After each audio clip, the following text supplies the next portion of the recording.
Morning, everybody, and welcome to the 2023 funded project workshop for the Family Forest Fish Passage Program. My name is Sandy Dotz, and I manage the FFFPP program for the Recreation and Conservation Office.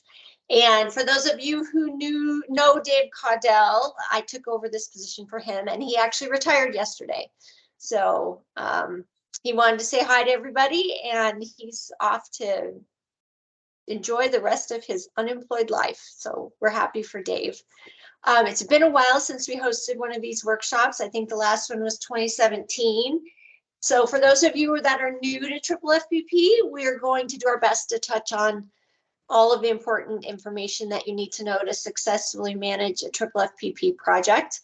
And for those of you who've been around the block a few times and have managed FFFPPs for years, a lot of the information is still the same, but we are making a few changes. So I'll be sure to call those out for you when we get to those slides.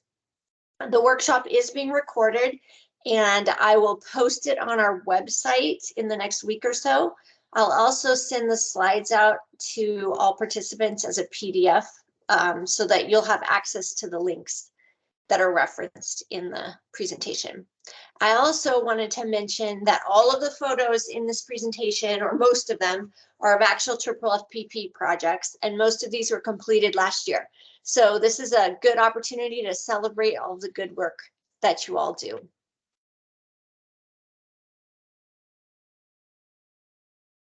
So here's the agenda for today's workshop. We're going to do a quick introduction to FFFPP, just give you some background and talk a little bit about how landowners apply to the program and then how we prioritize projects for funding. We will talk about the funding process and the timeline for projects. We'll do step-by-step introduction to project implementation, and then we'll talk about some project management tips. We're going to save a lot of time for questions and answers at the end of the program. I've disabled the chat function in Teams, so please hold any questions you might have until the end. I've numbered all of the slides, so use those as a reference if we need to revisit a slide. And I'll turn the chat back on at the end so you can enter questions that way or use the raised hand function, and we'll do that.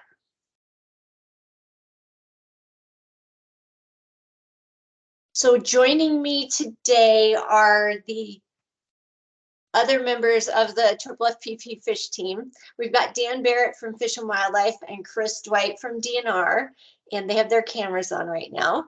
I didn't have a picture of the three of us together, so please excuse my photoshopping because Chris lost the lower half of his legs when I popped him in there.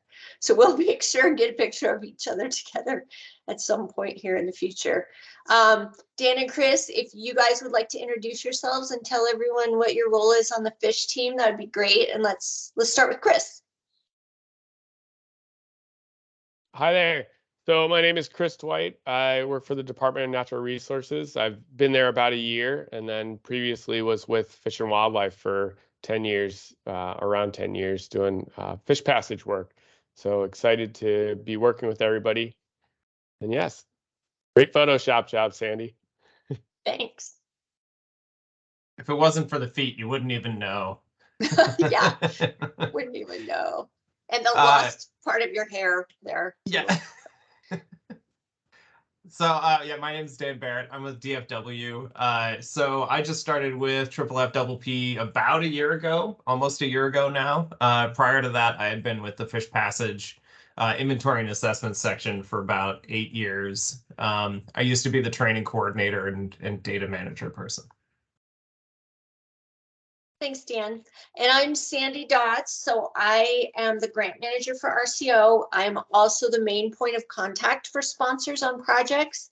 I'm the grant manager for your projects. I pay the bills. I manage the budget for FFFPP. I was previously with Fish and Wildlife for 20 years as a habitat bio. So the fish team, we're all pretty new to FFFPP, but we have tons of experience with fish passage from our background. So we hope we can be a great resource for all of you. Contact information for all of us can be found in the brand spanking new revised manual 20, and that's our FFFPP manual, which can be found on RCO's website.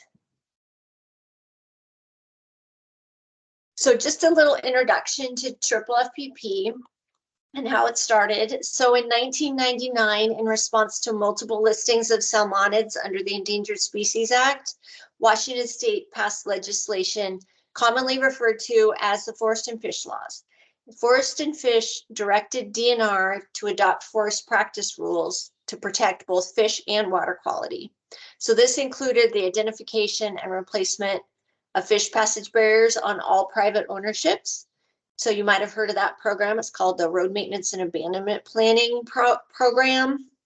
The legislature quickly realized that fish passage barrier replacement was too costly and onerous for some landowners. So in response, in 2003, they created the Family Forest Fish Passage Program, and this was to provide financial assistance to small forest landowners. FFFPP is jointly managed by 3 agencies: the Washington Department of Fish and Wildlife, Department of Natural Resources, and the Recreation and Conservation Office. And it's overseen by a steering committee, and this includes a representative from each of the 3 agencies, plus a member of the Washington Farm Forestry Association. And then a bit more of a background on the FFFPP. Chris is going to talk to you about how landowners apply to the program. This is for future information in case you know of other landowners with barriers that might be a good fit for the program and want to help them get enrolled. So go ahead, Chris. Yeah. So here you can see the DNR website for the FFFPP program. That's pretty easy to find if you do a search for that for DNR and FFFPP. And that's a great place to start, especially for landowners, or just if you're trying to help a landowner guide through there. You can get the mail-in application, but really I prefer the online one because it has quite a few more questions. It's still, 10, 15 questions, but gets all the information. And then that goes directly to me. So that's a great place to start and guide people, that link to the application there.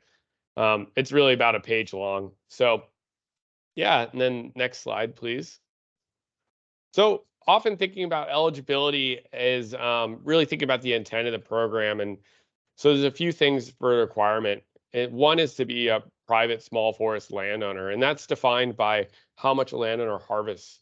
And so they have to be less than 2 million board feet of timber per year in Washington. And that's quite a big number. And that's over a 3-year period too, that overall average. Thinking about a log truck's typically in that 4,000 or 5,000 board feet. And then thinking about a log truck is you don't have to harvest to be eligible to the program or have plans to harvest. So there's kind of a couple different ways that folks come in, but some folks come in through the forest practice application as well. And so thinking about a log truck going to a stand of timber over a road, so it has to be a road there, and then also across a stream. So it must be on a fish-bearing stream. And here you can see kind of that general physical characteristics for the minimum to meet that criteria.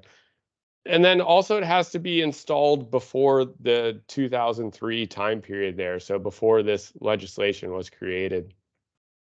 So that's kind of the general broad overview. Sometimes eligibility can be close, and so you can send me a map or something like that, or talk about a project. But overall, it's kind of thinking about an established road, fish passage barrier, and then leading to some harvestable timber on a property, or future harvestable timber, thinking about that long growing cycle.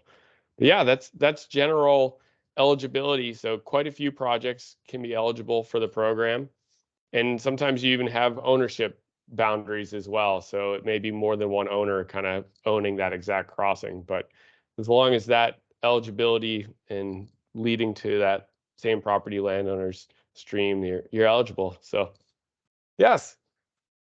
Thanks, Chris. And one other thing that I remembered I got a call this morning from someone who wanted to know if you're crossing, let's see, if you're enrolled in the if you're enrolled in the program and then your crossing blows out before it's been fixed through the program, are you still eligible? and you actually still are. So, but you have to be enrolled before the crossing blows out. So that's a pretty important thing to remember. And now I'm going to ask Dan Barrett if he'll discuss how eligible landowner applications are evaluated and then prioritized for funding. All right. So basically, once Chris has determined that that a landowner's application is eligible, the sort of last final step on us adding it to our list is we have to determine whether it's a barrier to fish passage or not. So you know that barrier determination is going to be pretty familiar, I think, to a lot of people on the call here. I know at least a few of you I've trained on how to do the barrier evaluation. But we basically use the same criteria we use across the state. First pass, looking at the level A, see if there's a water surface drop or slope barrier. If we can't figure it out from the level A, we'll go on to the level B to see if it's a velocity or depth barrier. And we also call a lot of things barriers due to other sort of circumstances too. If the pipes failed, if there's a blockage, things along those lines. Next. So once we've then determined that it's a barrier, it officially becomes eligible for the program. Sometimes when I go out there and I do the assessment, I'll find that the crossing is not a barrier. You know, maybe I'll have to do a level B and the level B comes out as 100% passable. Or I've had ones where I've gone out and they've applied, but it's after the crossing has already washed out. So it's no longer a barrier anymore. And then at that point, it's unfortunately, because they didn't get it in before the crossing washed out, it's not eligible for the program. But once we have said, yes, it's a barrier, it's officially on the list. And the next step is that we prioritize our crossings across the state every spring. We've already completed that this year. And so we've got about 1,300 crossings that are currently on our to-do, you know, are on our prioritization list. And so this is kind of a list of how I prioritize those crossings. The first thing I look, one of the things we look at is cost. So we're going to look at, you know, how deep is the thing, or how deep is the culvert buried? How deep are we going to have to dig? How big is the crossing? All those things play into how expensive the program or the project's going to be. Another thing we look at is what species are there. You know, if a stream has a large number of salmonid species in it, then, you know, that's going to rank a little higher. And then we also look at the conservation status of those species as well. So, you know, something that's got Chinook in it is definitely going to have a high rank. We'll look at the habitat quality and gain. So we're looking at both rearing and spawning habitat potential. But then we're also looking at both the potential and the net gain. We just sort of take both of those into account, you know, so maybe a crossing has 20 miles of habitat upstream, but within the next, you know, 1/10 of a mile, we have a total barrier that there's no intention to remove at any time in the future. That's definitely something we'll consider when we're prioritizing projects, because really the purpose of this is fish first. We want to have the most immediate benefit for fish for the projects that we place every year. That's not to say that we won't be strategic and kind of play a little bit of the long game, but you know, we really do want to be opening up fish habitat as soon as possible. And then other things we look at are associated barriers, and I kind of touched on this before too. You know, other barriers that are either upstream or downstream of the crossing. And downstream is really important because if there's a total barrier downstream of the crossing, then it's pretty unlikely that that one's going to rank very high in the following years until that downstream barrier is corrected, or, you know, at least until that barrier is in some sort of a planning stage for correction. And then there's a lot of the intangibles too, are sort of others, you know, how willing and how keen is the landowner? Are they going to sell soon? Things along those lines that we will also sort of take into account during that prioritization period. I think that's all I got. Thanks, Dan. We also try to fund, this is a statewide program, All right. so we try to distribute the projects that are selected roughly 70% east side, 30%, or sorry, 70% west side, 30% east side, and that kind of reflects the amount of applications that we receive from those geographic areas as well.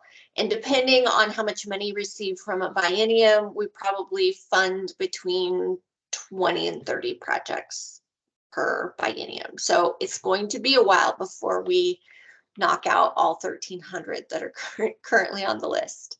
Yeah, and just to add to that too, then not only do we try to do that 70-30 split, but then we also try to we rank things within RIAs as well. So, you know, we'll look at how did things rank within RIA 7, and then compare that to the highest ranking one of RIA 8. So, you know, that way we can kind of spread the projects out a little bit even more so across the state so that we don't, you know, overwhelm the sponsors with a half a dozen projects within one county or something like that.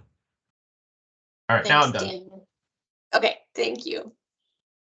So let's talk about the funding process now. So the funding process starts when the legislature awards funding to the program. And for the 2023-2025 biennium, the legislature appropriated $7.78 million to the program. This is an increase of about $2 million from the last biennium. We fund 2 rounds of projects each biennium, allocating approximately 60% of the funding for the first round of projects and 40% for the second round. And for this round, the FISH team prioritized 17 barriers for replacement or design. We have one design, one of those 17s is a design project. And the projects were approved by the steering committee in late April.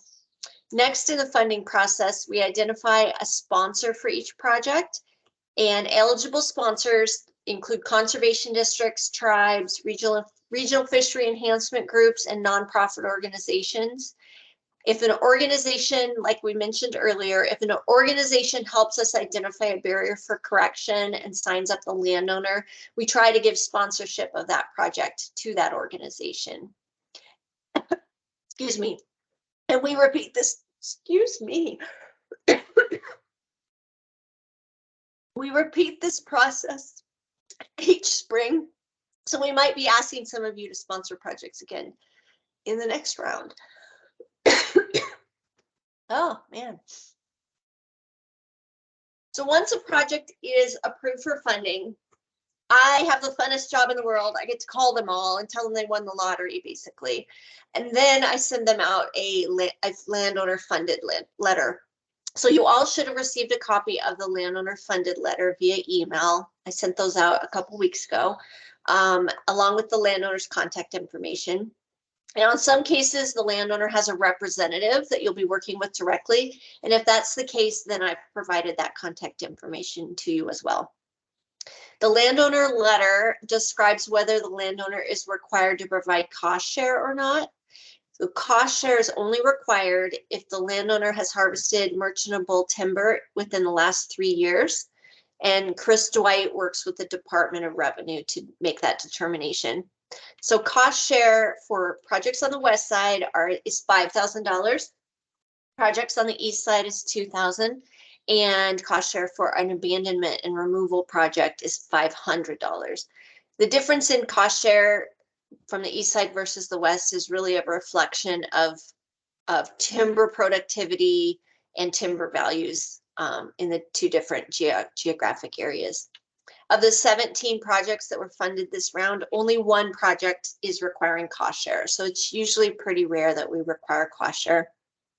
And that's the Helm project in Pend Oreille County. So Corey and Alex, if you're on the workshop today, we can talk later about some different options for the cost share on that project.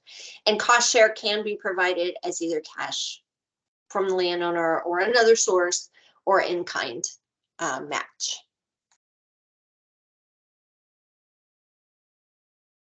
So one decision that sponsors need to make is how you will get your engineering done on your project. Sponsors for FFFPP projects have 3 options. The program is unique in that RCO has 5 engineering firms under contract to provide design services for FFFPP projects. This is the only program the RCO funds that we do this for. This means that if you decide to use one of our triple FPP engineers, you don't have to go through the lengthy process of hiring an engineer yourself or managing an engineering contract. The engineers are contracted directly with RCO, so you don't have to pay bills for their time. I do that directly. This approach really works well for most sponsors, and it helps to keep our design costs down and keeps our projects on schedule. Our engineers include Jay Kidder from Chinook Engineering, and that's Jay on the left there in the tan pants in the photo. Pat Powers from Waterfall Engineering, Paul Tapple from Fisheries Engineers, Jim Ayers and Associates, and our newest firm, just recently added, is Par Excellence, and Bill Norris is the engineer with that firm. These are some of the best fish passage engineers in the state, and we're really fortunate to have them on our triple FPP team. Now, if that option doesn't work for you, landowners or sponsors may also choose to use their own engineer. If you happen to have one on staff, that's totally fine. Or you may contract with an engineering firm directly, using whatever means you usually do to hire professional service contracts. If you don't want to use your own engineer or don't want to hire out for that, the fish team will assign an engineer to your project. And we base that on the geographic area of both the project and where the engineer is based, the project type, and also we consider the engineer's area of expertise. So moving on, let's talk about cultural resources. So in 2021, the governor signed Executive Order 2102, and this requires that most RCO funded projects are reviewed for their potential to harm cultural resources. RCO is assuming lead agency status for the review process for most of our project sponsors. On page 3 of your project agreement, you'll find the cultural resource survey requirements for your project under the special conditions section. Almost all triple FPP projects require a cultural resource survey. So if your special condition requires you to do a cultural resource survey, which most of you will have to do that, here's what you're going to need to do. So first, you're going to hire a consultant to conduct your cultural resource survey. Consultants must meet the Federal Secretary of Interior standards and conduct the survey in accordance with the governor's executive order. The Department of Ecology and Historical Preservation has a guide for hiring consultants, and I'll have the link in the slides when I send that to you. Most surveys for triple FPP projects cost between $2,500 and $5,000. And Lisa, I see that your hand's up, and we're going to hold questions till the end. So just note the slide, and we'll come back to that at the end. Okay, thank you. So next, what you'll need to do after you've hired your consultant is provide them with a map of the potential area, the area of potential effects, called the APE. And that's the area that will be disturbed during construction. You'll also need to provide them with a description of work. And when you're figuring out where your area that might be disturbed during construction is, be sure to think about not only the actual crossing location where you'll be digging it up and putting in a bridge, but also think about staging areas where you might be, having equipment staging area or material staging. Think about where the spoils from the construction, are they going to be left on site or hauled off? If they're going to be left on site, you'll want to identify that area as well. So in order to, part of our process for determining whether a cultural resource survey is needed or not, I need to provide our cultural resource staff with an APE map and a description of work. So when you look at your project in Prism, you're going to see that I've already created a map and filled out those questions for you in Prism, because I had to do that before so that I could get the special conditions from our staff. So you'll see that's already in there. So just make sure when you look at your project in Prism, make sure that that map is correct and that I've answered the questions appropriately. They're very vague, which is totally fine at this point. Let's see here. So once your contractor has completed their survey, if you remember nothing else from the cultural resource portion of this workshop, remember this: submit that survey report to me as soon as you get it from the contractor, and make sure that I get it at least 90 days prior to construction.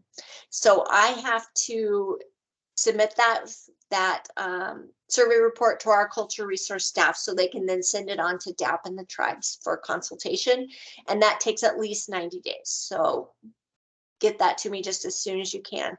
Also remember, if your engineer is going to be doing any geotechnical work, that's a part of the work area that's going to need to be covered in your APE. So RCO, like I mentioned before, is the lead agency for cultural resources, and we will consult directly with DAP and the tribes. Do not communicate directly with DAP. RCO will take care of all of that for you. Once we hear back from DAP on their final determinations, we'll let you know if there's any avoidance or mitigation requirements. We'll let you know directly. But for most FFFPP projects, a standard inadvertent discovery plan is all that's necessary, and RCO will provide that to you before you start construction. So Prism, I hope everyone here has a Prism account. Prism is our online project management database, and everything that you do for managing your project will be done through Prism. We do all our billings through Prism, submitting progress reports, uploading photos and other documents. All of that's done through Prism. If you don't already have an account, you can apply for one by going to our website, rco.wa.gov, and clicking on the Prism login link. You'll also want to make sure that the person in your organization who does the billing will have a Prism account as well, because they'll need to do all the billings through Prism.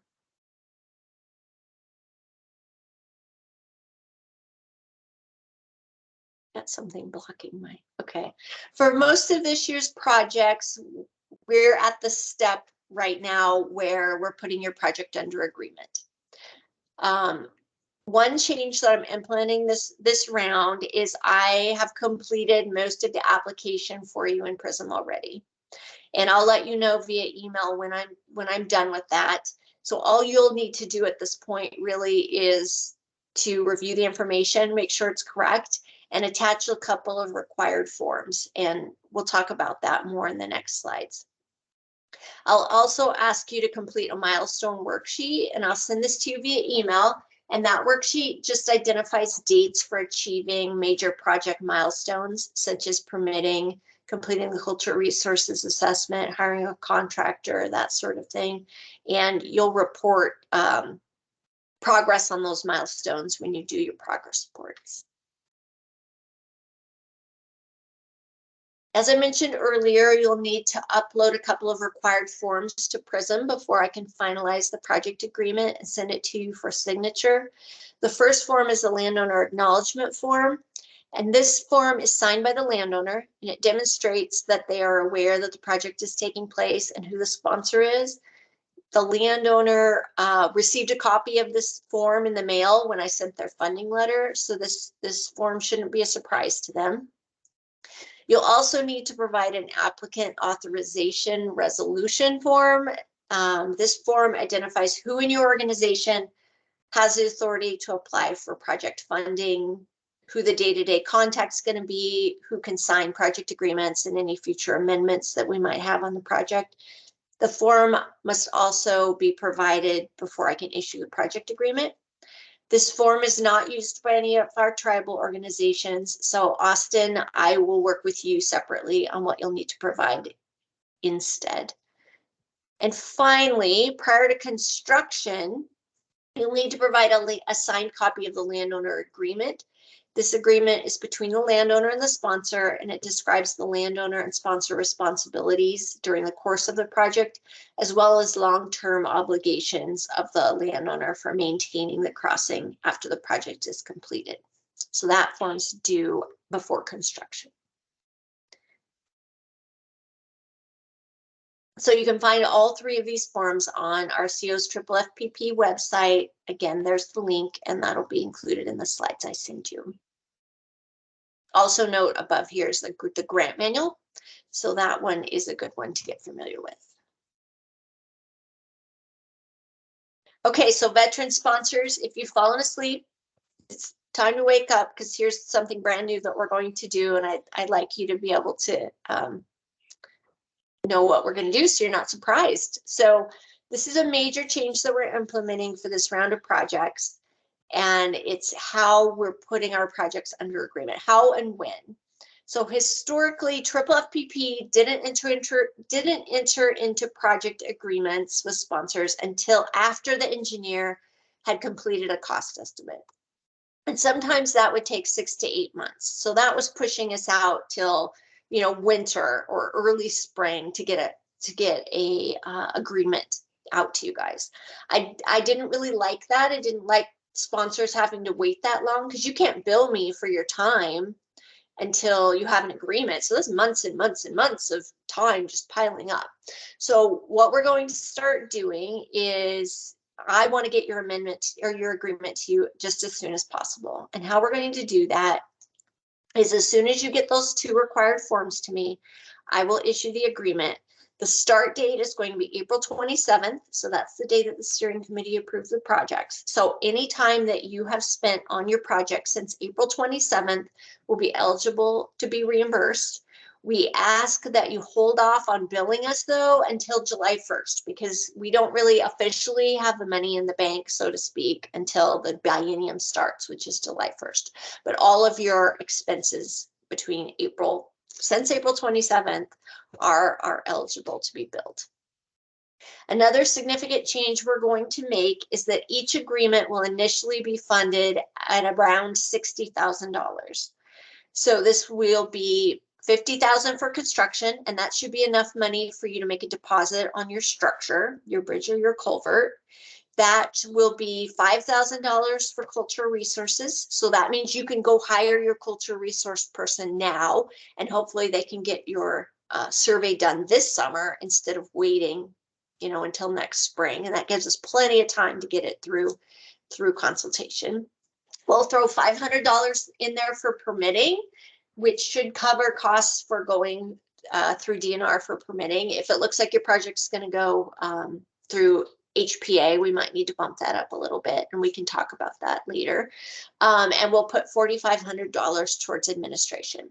So the thought is this should be enough money to get you through until we get bids, your construction bids, and then we'll have a really good number of what construction is going to cost. So at that point, we'll do an amendment to the agreement. We'll fund the balance of construction. We can take a look at your admin budget at that time and bump it up if needed at that point so you can finish the project. We can also tweak the numbers for culture resources or permitting at that time if you've gone over or under the amounts that were initially in the agreement.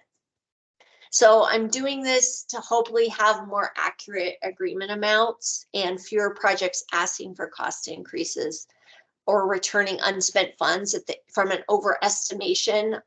Sometimes the engineers might have a higher cost estimate, and then the bids come in lower. So then we're kind of got this money obligated that nobody else can use until the project closes. So we're going to try that this year and see how it goes. I think it'll go really well.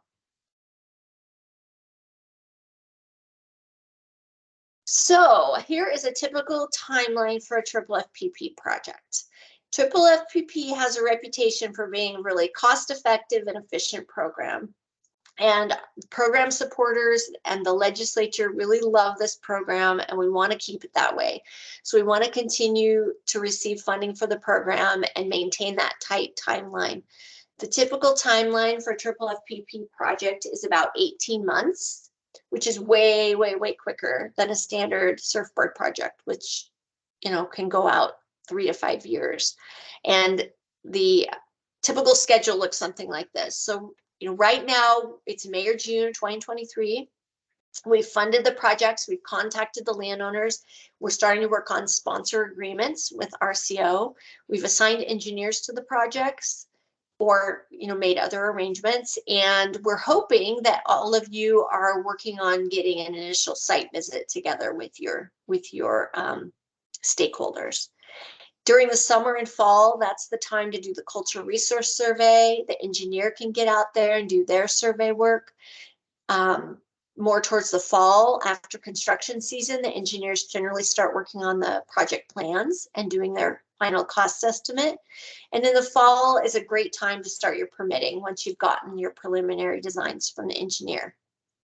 We highly recommend that you secure your structure and do construction bidding in the winter, early spring, and then that puts us in construction in the summer and fall of next year, and then closing the project at the end of 2024. So that is the ideal situation.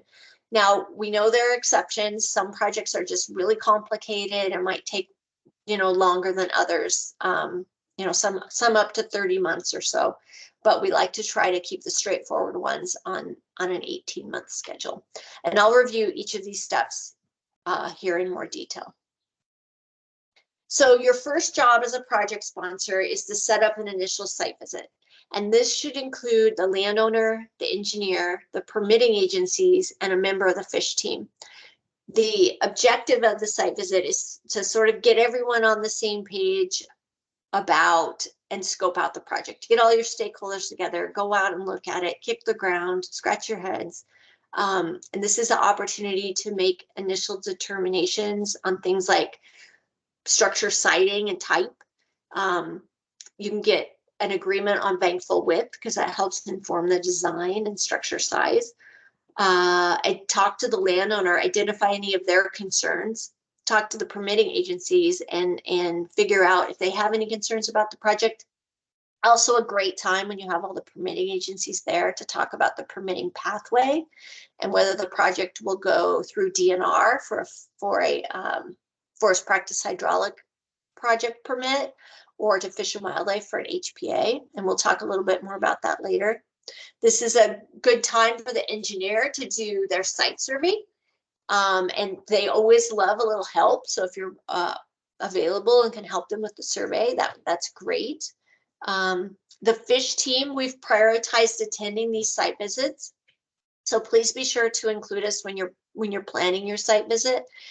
We've sort of broken it up a little bit where I'll take the east side projects because I live in Colville. Dan will do the sort of west side, north Puget Sound kind of area, and Chris will take the west side and the southern part of the west side. And we might reach out to you here in the next couple weeks to see where you're at with scheduling that site visit and offer assistance if we can. So a little bit here on permitting.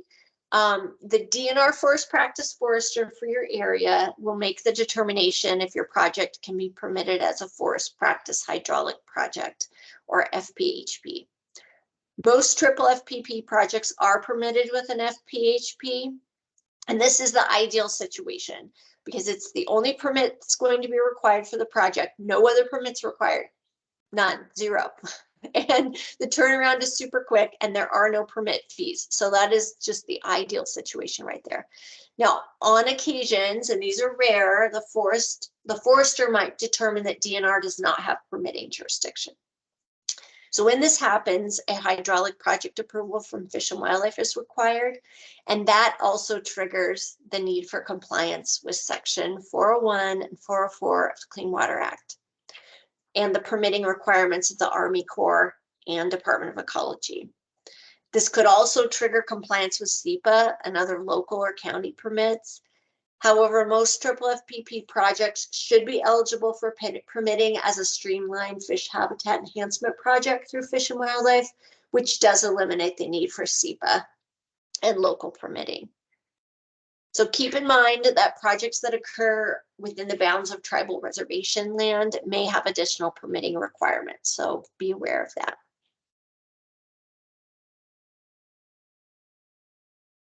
So let's talk about the design process for a project.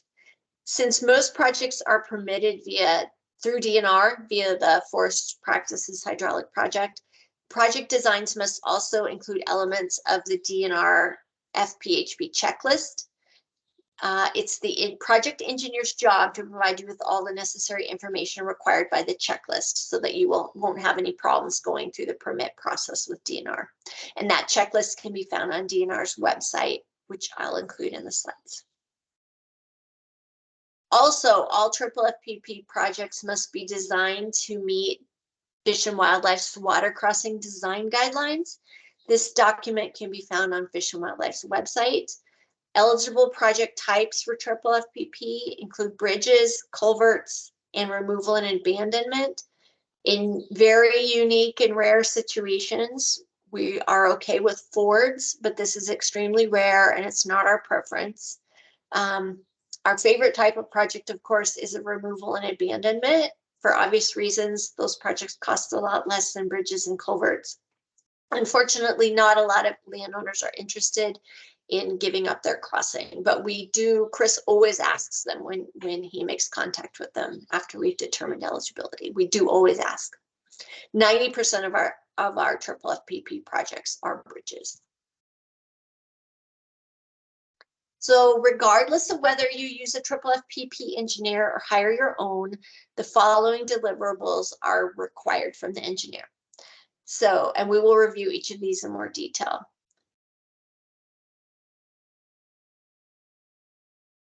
So the correction analysis form, or CAF, is completed by the engineer. The CAF provides the fish team with a general idea of site conditions.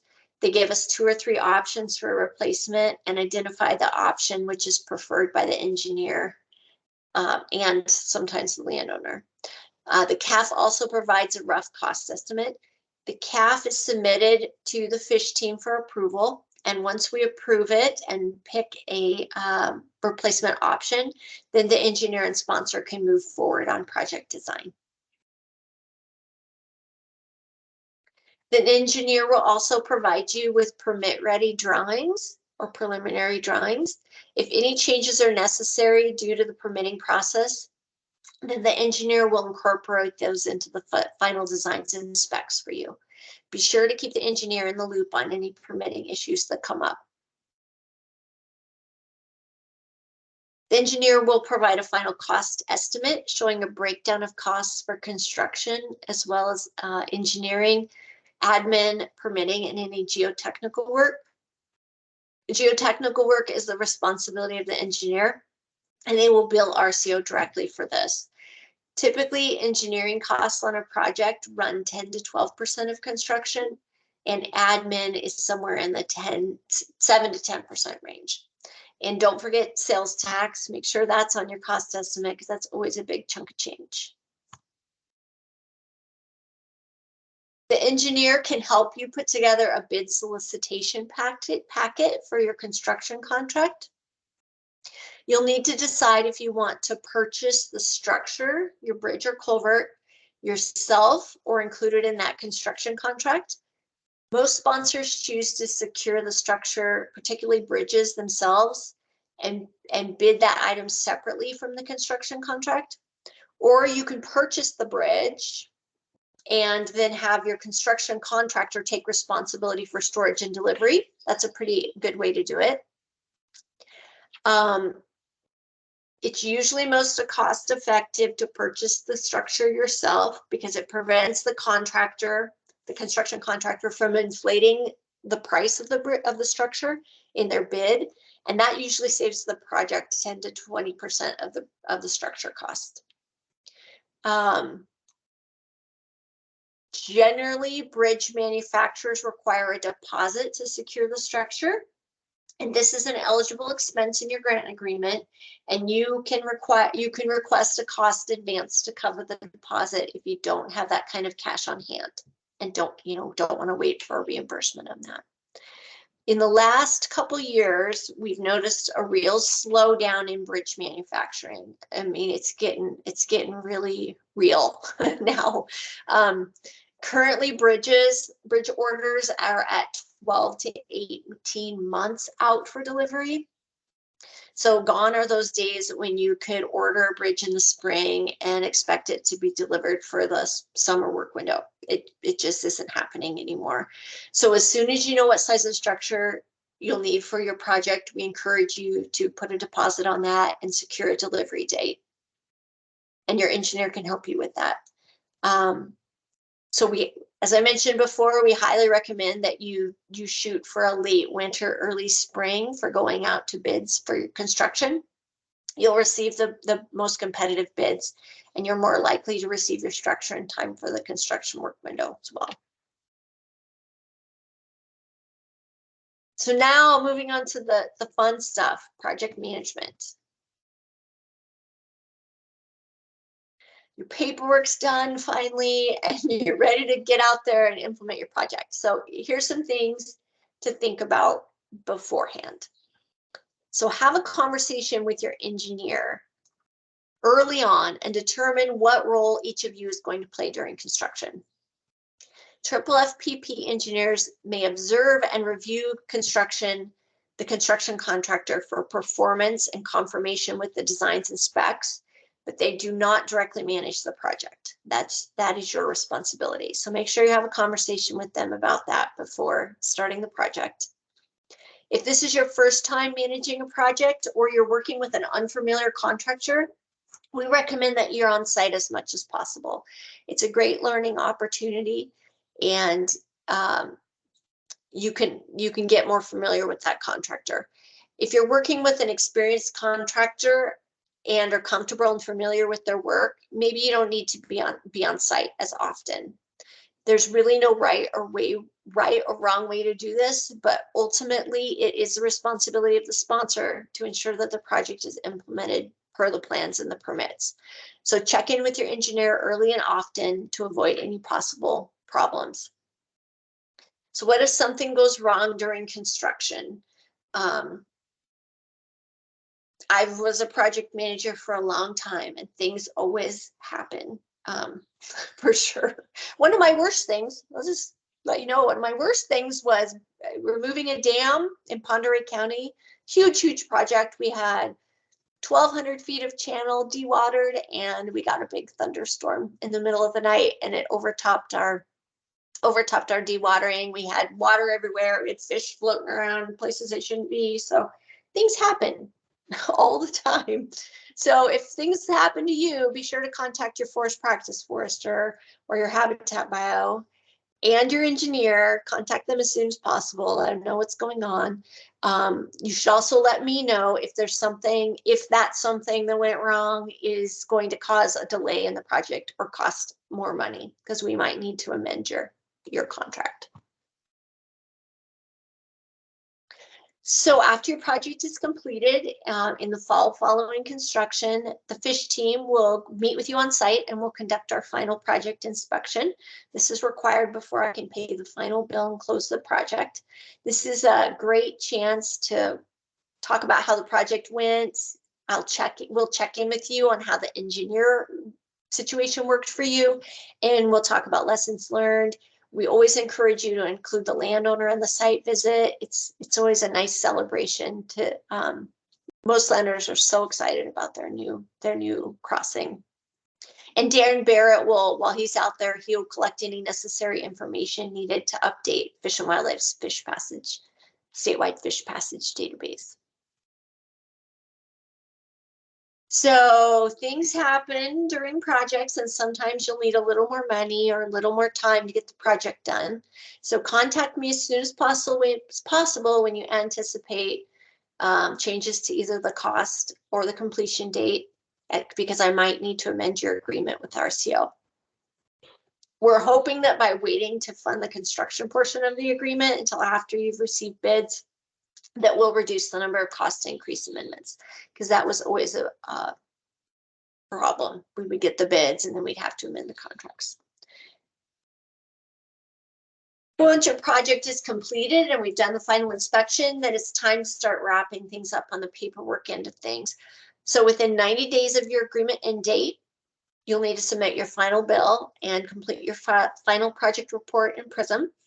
I cannot approve the final bill until the final report is completed, so plan on doing both of those around the same time. And grant manuals and forms can be found on RCO's FFFPP website. And if you're new to managing a FFFPP project, I highly recommend that you familiarize yourself with Manual 20, which is the recently updated FFFPP manual. Manual 8 is also a good one. It talks about getting reimbursed for your expenses. And then we have a web page for billings and reimbursements, which is also a really good source of information, and your billing person should definitely take a look at that. So that concludes the presentation. We have lots of time left over for questions. So I'm going to turn the chat function back on, and you can plug questions into chat or use the raise hand function. And I'll see if Dan and Chris can maybe help me manage that. So just give me a second here, and I will turn the chat back on. Let's see if I can find it.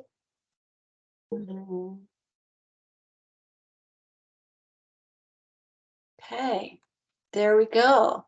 Okay, first hand up, we have Mary Lou. I'm going to stop sharing this so I can see more hands here. Okay, I saw first hand up, Mary Lou, go ahead.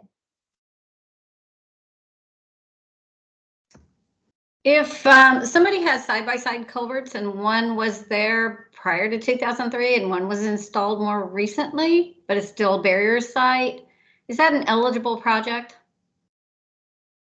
Why don't you take that one, Chris? Yeah, that sounds pretty eligible. Maybe like an overflow or modification. Folks often have to repair a crossing or have a partial washout or something like that. But kind of the real intent there is, was there a crossing originally stalled at that location? And but yeah, often case by case, and sometimes I need to go in the field to verify that stuff. Okay, and then a second question. If you're using one of the engineers that's not already on staff at RCO, how does the connection work? Do you contact the engineer and then the engineer contacts RCO, or does RCO just attach that engineer to the application? So if you're hiring your own engineer, we would just include the amount of funding you needed for that engineer in your project agreement, and you go hire them however you normally hire an engineer. Right, but if we're not hiring an engineer, how does that? Oh, okay, I'm sorry. If you're using one of our FFFPP engineers. Right. That's the question. Okay, so we'll let you know who they are. We'll let them know who you are, and you can start working together on that. And yeah, it's just that simple. You just start working with them. They're okay. part of your team. Okay. And then they'll bill me directly for any work that they do on your project. Okay, sounds good. Yeah. And even though I pay the bills, they work for you. So they're part of your team, and you can, ask them to work just like you treat them, just like a normal engineer that you've hired that works for you. Only difference is I pay the bills. And if there's any issues, I know that can be a little awkward sometimes because you don't have a direct contract with them, but please, they've done so many of these projects and it's always worked out pretty well. Just communicate directly with them what your needs are, and if there's any issues, you're not getting what you need soon enough or whatever, just let me know, and I'll try to intervene. Okay, Thank you. Natasha, you had your hand up next. Oh, hi, I have a question that it's within the same vein of what Mary Lou asked. It's about the engineers. So currently we don't have engineers for our project, but two of the engineers that we've worked on are actually on your project list, which is Jay Kidder and Paul Tappel.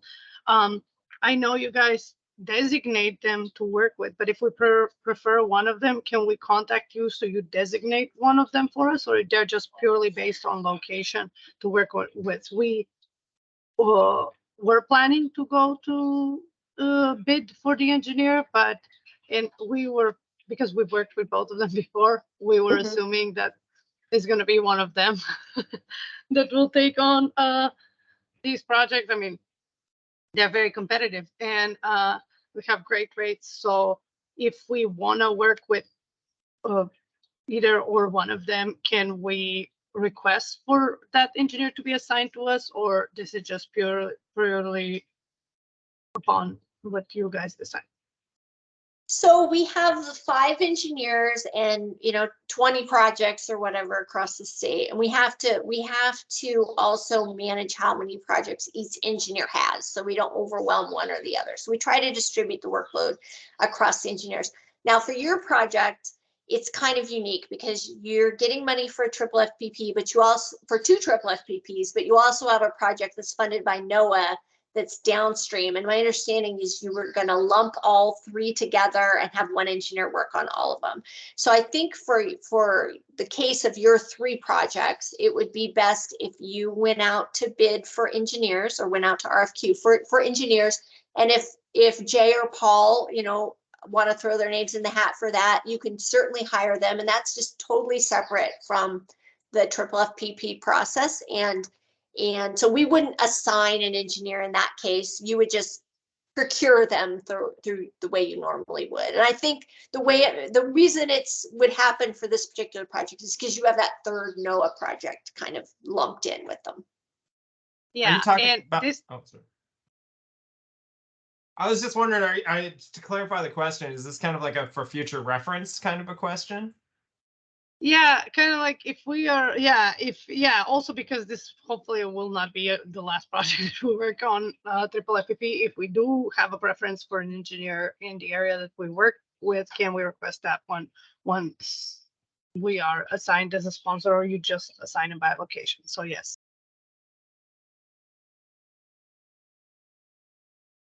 So Sandy, heard like me? in the future, if they have another project and they want to Mhm. request an engineer, is that something like that we take into account? I think is the Sure, question. we do take that into account. We also have to make sure, so our engineers can handle 3 to 4 projects each per year, and so we also have to balance that.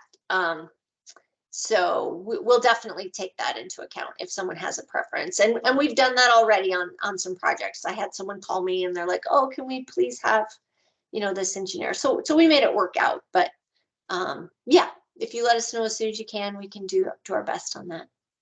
Okay, I have one more question and then I won't hog the space anymore, but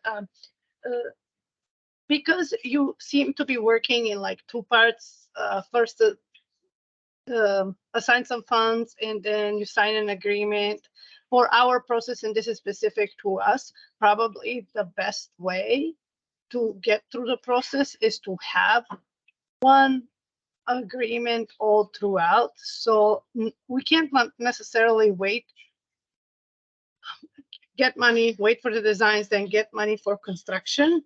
And if we can chat more later on about like how to circumvent that process to kind of make it so it works fast, so we actually get money in the budget for the project and get it done on time. That would be great. I just wanted to mention this because I mentioned this in our email, but I just want to make sure that I'm understanding the process correctly. Like you first assign a certain amount of money, and then once the design comes through, you assign the rest of it. Okay, so thank you. Is there a possibility to work with you on that? Yeah. There is for sure, and if you want to shoot me an email, you and Austin and I can get together. We can talk about other options, because if that doesn't work for everyone, we can certainly do it the way we used to. Okay, great. So I'm going to answer this question in the chat and from Dean Helly, and then we'll go to Brian after that. So Dean asks if you can have multiple cash advances or only one per project.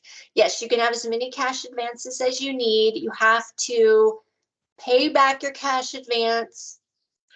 I might not get this perfectly correct, but I think it's within 120 days before you can ask for the next one. So you have to reimburse for that first advance before you can ask for a next one. You also have to have a cash advance agreement in place with RCO before we can issue a cash advance. And I think those are good for 3 years and cover all projects that you have with the organization. So if you need a cash advance and don't have that, I'll make sure to get the paperwork to you for that. Okay, Brian Maloney What's your question?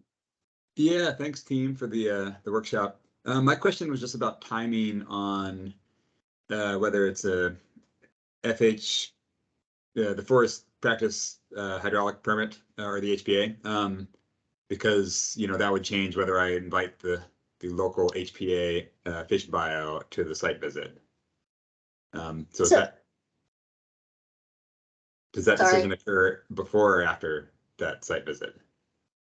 So what usually happens is you call up the forest practice forester and you're like, hey, I got this project, but want to do a site visit. And because Fish and Wildlife reviews all FPHPs, the forest practice forester usually invites the HPA, the habitat biologist themselves, or you could ask them that question, when you invite them to a site visit. Hey, should I invite the habitat biologist, or are you going to do that? You could pitch it to them that way. Some foresters like to do all the inviting themselves, others don't care, but you will want your habitat bio there as well, because they comment on all FPHPs, and some FPHPs they actually have concurrence responsibilities on. So DNR has to get concurrence from them on certain FPHPs to move forward. Okay. Does that answer your question, Brian? Yeah, it does. Thank you. Okay. Anybody else have any questions? Lisa, you had your hand up a few times during the presentation. You got anything? I was actually trying to get my screen to stop blacking out on me, and every time I did that, it raised my hand for some reason. Okay. I do have a question. It's actually something that's ongoing right now that I meant to ask you, and it might benefit others, but my engineer would like to have me contact our contractor to see if they would accept an $1,800 change order, because we need to have something done to the bridge, and says that he'd write up a change order assuming that the contractor approves. Is that something I need to go to you first to approve before going to the? No. Okay. No, managing your projects, that sort of stuff happens all the time. You can do that. I mean, the only time you really need to contact me is if it's going to cost more money and you can't absorb it into the budget, and usually those are pretty big items. So $1,800, not a big deal. Just work with your engineer and do what you need to do there. I guess I don't have the experience really to know whether our project will absorb that amount of money, and I don't. I guess you learn that with time, but. Well, if towards the end you're a couple $1,000s short, we can do an amendment and add some money into your project agreement. But your engineer, he's really good, and he'll be keeping track of that sort of stuff too. Okay, thanks. Sure. Let's see, Austin. Yeah, so I was kind of wondering, do preliminary designs need to go through like a technical review by you all before we kind of move forward with final designs and construction? They don't. We rely on the permitting bio and habitat, or the forester to do that and run it through their process. So this is different from the fish barrier removal board type project, where we don't get involved in that. We do appreciate seeing them because we do have a lot of experience on this team, and we do like seeing that stuff, because sometimes we spot stuff that might get you sideways with the permitting agencies. So if we can see it ahead of time, we're happy to take a look at it. All right, thank you. You bet. Mary Lou, I saw that your hand was up, but it went back down. Do you have another question? I do have a question again. I have a question regarding the ranking.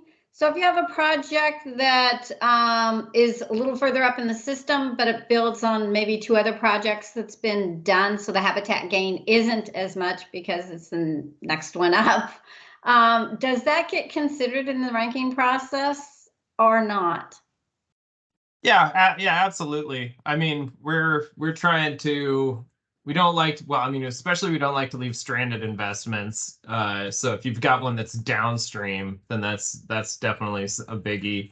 But it is definitely like previous investment in the watershed is something that we look at, because it's always nice to be able to say that, you know, I mean, especially if there's like different funding agencies that are, or groups that are all working in that watershed, kind of showing that we're coordinating with a lot of other agencies across the state is always great messaging. But, you know, like I said, it is sort of a fish first. So if you know, that's one of those sort of considerations. But if we're ranking that one that's a little higher in the watershed against another one within the RIA that is going to have a really large immediate benefit for fish, you know, that sort of overwhelms the amount of benefit that we get for the other coordinated project, then I think we'll tend to go with the project, you know, that uncoordinated sense. project. But yeah. Okay, thanks. Lisa. Yeah, so I guess this question would be for Dan. It's eligibility. You mentioned that sometimes you'll have more than one landowner that's involved in a project, and I have a road that is owned collaboratively or have access collaboratively by 14 landowners.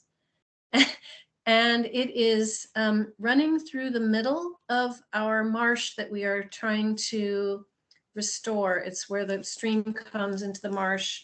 So it's not really just a stream. It's, but it's going to be this estuary restoration was ranked highest in our region for juvenile Chinook that are out migrating, and we are probably not going to be able to do the restoration if we can't raise that road. And so we're trying to find a way to keep it a private road and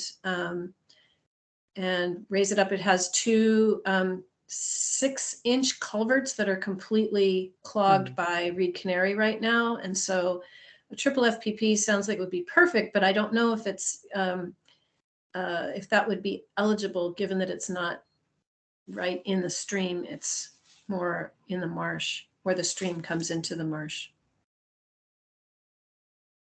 Yeah, so it really comes down to that ownership and thinking about where the timber is in relation to those property boundaries. So kind of the corner markers. So it certainly could be eligible, but it's very nuanced in how that property is arranged, and if the landowners, you know, it can be used to access their timber as well. So Yeah, it could be possible. Also, just thinking about the amount of habitat and whether it's a barrier or not as well. Sometimes those marsh environments, it's backwatered and there's not a lot of velocity or obvious barriers for fish. It could be that issue of a very small culvert, as you're saying, 6-inch culvert, that's undersized and blocking, but also that barrier analysis as well for that. So Lisa, I would encourage you to send a map showing the location to Chris, and he can, you know, take a look at it and see if it might be or not. Great, thank you. Okay, does anybody else have a question? Okay, great. I'm not seeing anything. So thank you everybody for taking the time. Thank you for sponsoring projects for us. We're super excited about this next batch of projects, and we're going to try to get out in the field just as much as possible and check in on how things are going. And we'll definitely include us in your site visit planning for your initial site visit, and we will make sure that one of us is there. And then we'll see you again in the fall for sure, or not this fall of 2024, when we come out and do final inspections on your projects. So thanks everybody, and have a good rest of your day. Thanks a lot, Sandy. Thank you. Bye. Thank you. Have a good one. Thanks, y'all.